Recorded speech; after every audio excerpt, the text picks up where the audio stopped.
ग्रामीण पोलीस दलाच्या वतीने एक दमदार कारवाई करण्यात आली असून बार्शीमध्ये असणाऱ्या सराईत गुन्हेगाराला अटक करण्यात आली. सिद्धेश्वर साखर कारखान्याच्या पाठीमागील बाजूस असलेल्या होडगी शिवारातील एका शेतात पोहण्यासाठी विहिरीत उडी मारलेल्या तरुणाचा बुडून मृत्यू झाला. ही घटना रविवारी सायंकाळी 6च्या सुमारास उघडकीस आली.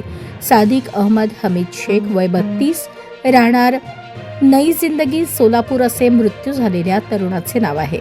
सादिक शेख हा रविवारी दुपारी आपल्या मित्रांसमवेत होडगी शिवारातील मित्र अबूबकर हारून सय्यद यांच्या शेतात हुरडा खाण्यासाठी गेला होता. तिथे मित्रांसोबत हुरडा पार्टी झाल्यानंतर सायंकाळच्या सुमारास जवळच असलेल्या विहिरीत पोहण्याची त्यांची इच्छा झाली. त्याने विहिरीत उडी मारली, मात्र ते खाली गाळात अडकल्याने वर येऊ शकले नाहीत. सादिक वर येत नसल्याचे लक्षात येताच त्यांच्या मित्रांनी विहिरीत उडी मारून शोध घेण्याचा प्रयत्न केला. दरम्यान वळसंग पोलीस ठाण्याला घटनेची माहिती देण्यात आली. काही वेळातच पोलीस कर्मचारी RD निंबाळे घटनास्थळी दाखल झाले.